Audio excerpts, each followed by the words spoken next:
What's up, everybody? What's happening? Welcome to another episode, and today we're looking at what's in my camera bag. I thought I'd do another one of these since I haven't done one since 2017, I guess it's been. So let's get right into it. First, I guess we can start with the actual bag, which is still the same bag that I had in the first one. It's a pretty cheap bag and it's by Vivitar. I found this on Amazon. It's pretty sturdy. It holds everything that I have in here, and it's been holding up really good for me. But I am looking to get a new bag soon in the future. Then we can move into what I'm using right now to film this. First, we're using a T5i camera. This is the Rebel series. Had this camera since 2015. It's done so well. It's been to so many shoots and everything, and this camera has been to summer everywhere with me. It's gotten me a lot of money. On it, we have the Rode Video Mic Micro, I think it's called, something like that. It's a really good microphone. I just recently got it's improved the sound quality of these videos like 100%. And also I picked up a new tripod that I'm using right now to film this, and it is by 3Pod. I think that's the brand. I found this on Adorama.com.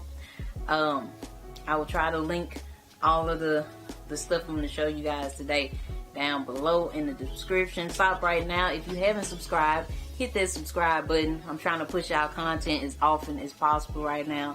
On the camera right now, we got the 18-55 kit lens, which I always say is a horrible lens for photos. Never use it for photos, but it's decent for videos, so that is the only reason that I keep it around. Plus, it's the widest lens that I own, so I use it to vlog, make videos like I'm making right now. And so now let's get in the bag. First, it opens up on the front, which I like. I don't think I'm a big fan of the ones that open up like behind the straps kind of thing. It's kind of weird for me. Latest purchase that I'm so happy. This will be the next video I do will be on this camera, and probably taking some pictures with it. This is the 6D Mark II, my newest addition to the family. Full frame camera, my first full frame camera with the flip out screen. This is the reason that I got this camera, for the flip out screen, so it may become a vlogging camera for me in the future. 26 megapixels, up to 7 frames per second, 1080p, 60 frames, slow motion. Everything that I need or want in this is perfect. This is a perfect camera for me, I think, for right now. 6D Mark II, pretty amazing camera. And now we'll go into the lenses. First, we have this little pancake lens. This is the 24mm EFS, so it only works on my T5i that I'm using to film right now. It only works on entry-level cameras, but this is a really great lens. Like, for the price, it was only like $129, I think, when my parents got it. They bought it for me as a Christmas gift, and it is a really wide lens, but it has macro capabilities, so I like to use it to get really nice macro shots. So I love this lens for getting some really close macro shots. If I'm at an event or something, wedding, if I'm in tight spaces, I can use it to get wide group shots as well as really tight macro shots of details. So that's that lens. And I have this 55-250. This is a EFS lens as well, so it only works on crop sensor cameras. I really never ever use this lens because I think it's pretty crappy as well. Like, it has a limited aperture. The aperture only goes from like f4 to 5.6. So I never use this lens. I just haven't gotten rid of it because I don't know anybody that wants it necessarily. So that's that lens. Over here, this is my bread and butter, the 50mm f1.4. This lens has made me a lot of money, and I got it because it didn't cost a lot of money. Prime lens, super sharp. And when I say prime lens, if you don't know what that means it doesn't zoom in or out. It's 50mm, it's gonna stay 50mm, it's never gonna change. So if you want to zoom, you gotta use your feet. And I think prime lenses are really great because of that. That makes you move around. You end up getting different compositions, different setups, and you get excellent, super sharp pictures with prime lens. But this is the f1.4 version, but I also have the f1.8 version.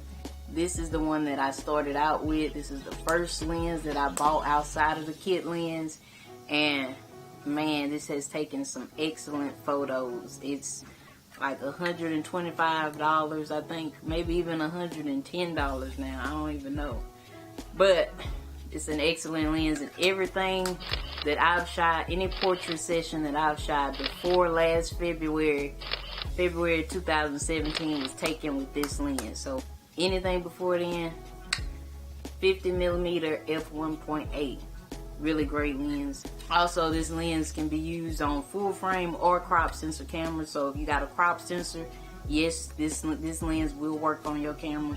Amazing lens for a very cheap price. So that is my lens selection. Also, you know, I'm shooting with the 18-55.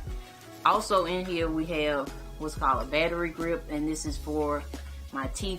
I am gonna get one for the 6D Mark II as well, because this just goes on the bottom of your camera, makes it a little bit longer, and it gives you 2 batteries.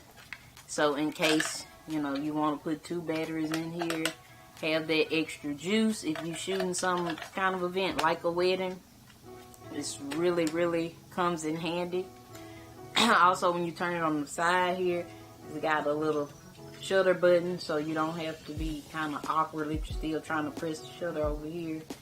No, you can just put your finger down here and still take your pictures. But this is by Neewer. It's not the Canon brand. It was really cheap, inexpensive, like $40 I think it was, but it has never failed me. We'll go to this. This is my flash. I bought it like, I think a little bit after I made the last what's in my bag video. This is by Young Newell. It's a YN565 EX2, which is like Canon's 580, EX580. I don't even know what the numbers and letters of Canon is, but it's just like that. And this is a really good flash. I really love this flash. I don't use flash a whole lot, but it has saved my life if I was ever at an event where it's darkly lit reception or something, birthday party, and I needed to pop some flash. It's always been useful for that, and it turns out some really great pictures if you got a white ceiling and you just want to point it up and bounce the flash off the ceiling back at your subject. It turns out some really great images. Here we got another recent purchase, another new camera added to the mix. You guys know my GoPro Hero 5. I didn't get the Hero 6 as I explained because I didn't see a whole lot of upgrades to the features that it had, except for 4K at 120 frames per second, which I didn't think was worth the extra $100 or so. So GoPro Hero 5, this is great for doing slow-mo at 120. It gives you 1080p at 120 frames per second. So, and you get 4K at 60 frames per second. All of that. If you want to know all the specs on this, go watch my recent video. Link up here or over here. You know where it's at. I don't know. I have a GorillaPod over here, which I use to vlog myself with. I will see you guys in the next episode. Remember to like, comment, and subscribe. Let me know what you shoot with. What kind of gear do you use? Do you like these type of videos? What kind of videos you want to see? Hit that like button because it does make a difference. And I'll see you guys in the next episode. Bye. Alright, what you gonna say? Hey guys, it's me, Mackenzie. And look what I bring. She's a girl who knows where she's going. Why? These are my two things. Is that it? Is that it? And no, that is not. That's it. Right now, Goodbye. I'm at Mimi's house. Goodbye. Everyone sign.